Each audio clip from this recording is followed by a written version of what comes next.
Hello and welcome to the Daily Comic and Collectible, episode 401. Now today, the collectible of the day is the Toybiz Toys, Marvel Superheroes, Incredible Hulk, Crushing Arms action figure. When the Incredible Hulk gets angry, he can effortlessly bend steel bars, crush boulders, and cause criminals to head for the hills as fast as they can. To demonstrate the Incredible Hulk's awesome might, place the steel bar or boulder in his hands. Press the lever on his back and watch the bar bend almost double and the boulder break apart. This vintage Toybiz Toys action figure of the Hulk is from the Marvel Superheroes collection and comes complete with both accessories mentioned, the metal bar and the breakaway boulder. This figure measures 5 inches in height and is based directly off the comic book version.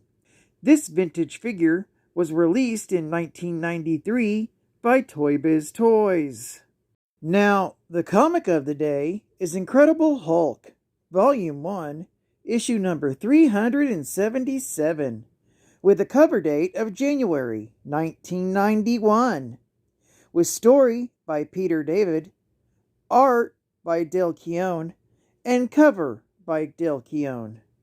This issue is titled, Honey, I Shrunk the Hulk. With the fragments of Bruce Banner's multiple personalities at war with each other, Doc Samson has begun working to cure Banner of his affliction. In a deep hypnotic state with his patient, it looks as though Doc Samson is in a session with Bruce and both of his Hulk personas. However, the Grey Hulk wants nothing to do with the Green Hulk, and vice versa.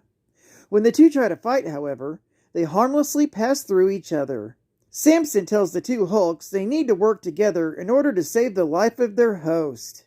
Eventually, the two Hulks find that it's been constructive in their session. Suddenly, they hear someone shout out the words "Monster," getting the attention of Banner and both of the Hulks. The scene playing out before them is when Bruce was a young boy at Christmas and was found by his father opening his gifts early. However, this time in the place of Bruce's father, Brian Banner, it's a massive, monstrous creature. Bruce unleashes both the Hulks at this new monster, but it snaps the Green Hulk's back and disembowels the Grey Hulk. Doc Samson tells Banner to step up to the monster, but Bruce has slipped into a reclusive state, ending the scenario. Doc Samson snaps them out of their hypnotic state as he fears that Bruce might be withdrawing even deeper into himself. His assistant, the ringmaster of the Circus of Crime, admits that although he's used his hypnotic discs to enthrall an entire audience, he's never seen a challenge like this. However, he has agreed to help Samson as a means of making amends for his past life of crime. Later, Bruce Banner is put under hypnosis again, and he and his Hulk personas are made to watch the day in which Bruce's mother, Rebecca, tried to flee her abusive husband with Bruce. They watch as Rebecca Banner packs bags for them and tries to make it to the family car with Bruce. They're stopped again by the monster that is standing in for Bruce's father in these memories. When the creature tries to kill Rebecca, the two Hulks try to stop him, but are seemingly incinerated. The monsters then smash Rebecca into the pavement, killing her. Doc Samson asks Bruce how he should be reacting to the sight of his mother's death. Bruce goes to his younger self and tells the boy to show emotion, to feel something. When the boy is too stubborn to show emotion, Bruce slaps his younger self across the face. This causes the young Bruce to briefly turn into a Hulk. The Banner child then asks his older self if he's happy. Meanwhile, in the real world, Betty Banner and Marlo Chandler are at the hospital waiting room, waiting for results from Doc Samson's session with Bruce. Betty asks Marlo what her relationship was with her husband. Marlo insists that they were just friends, but when Betty asks who Joe Fixit was to her, when Marlo doesn't answer, Betty figures it out. While Betty fumes over this, Marlo reminds her that Doc Samson told them about Bruce having multiple personality disorder and how he promised to cure him for good. When Marlowe asks if she should go, Betty breaks down in tears, confiding that even after all this time she's known Bruce, she has never known who he really is. When Rick Jones enters the room, but sees the emotional scene playing out, he decides to give the two women some privacy. Meanwhile, the therapy session goes on, and Bruce and his alter egos explore his romantic life, starting with his romance with Susan Jacobson in college. One night while they were kissing, Susan complained that Bruce doesn't show any emotion. When he tried, the persona of the Grey Hulk took over, and he pushed it too far. Disturbed by the situation, Susan broke things off with Bruce and stormed out. Doc Samson stands in and points out that Bruce seems to have problems with strong emotions like passion. Bruce explains that his focus on his studies were safe from these emotions that he had little control over. It also kept him safe from the memories of his mother's grave. They are suddenly taken there and are attacked by the monster again. It once again incapacitates the two Hulks, leaving Bruce to face it alone. It's when Bruce comes to terms with his emotions and gives in to them that the monster begins shrinking. Finally, when Bruce comes to terms with the guilt he felt over his mother's death, the creature transforms into the form of his father.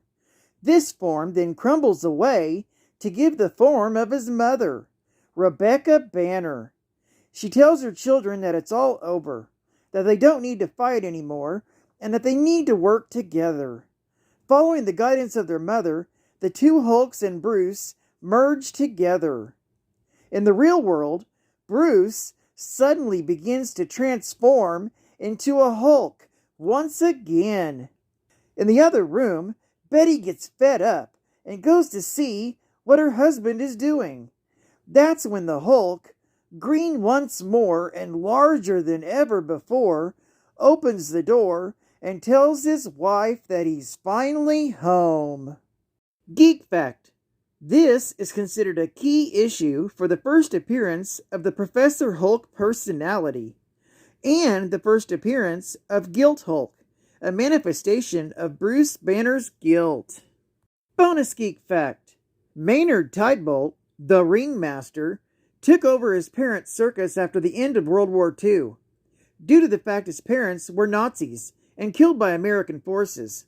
He decided to move his circus from Germany to the United States, but soon realized he couldn't compete with the larger circuses like the Jardines.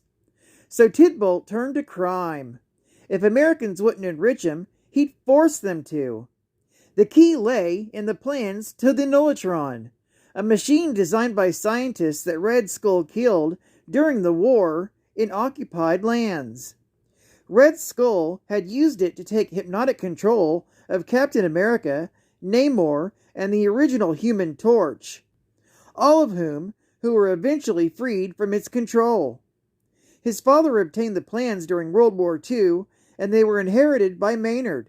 Tidebolt adapted the Nullitron's plans to construct a smaller yet powerful device that would conceal within his large ringmaster hat, and able to mesmerize an enormous crowd all at once, thus rendering them helpless.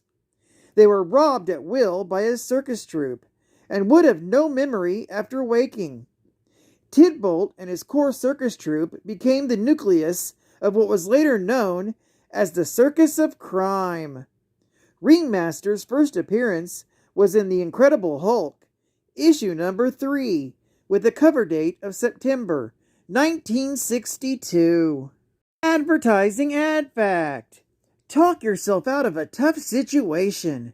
Introducing Laserscope from Konami, the amazing voice-activated firing system for Nintendo. Now you can zap your enemies using the sound of your voice. With the voice command optical targeting headset, just zero in on your target and say, "Fire!" And it does. Works with any Nintendo Zapper game. So get your hands-free excitement today with Laserscope, and you'll have the most powerful voice in video games. by Konami. State-of-the-art gaming. Few live to finish this game. Street Fighter 2010, the final fight for your Nintendo Entertainment System. You've invented a radical formula that turns men into supermen, and someone stole it. You have to fight some deadly interplanetary characters to get it back. Shoot fast, or Basher will rearrange your face.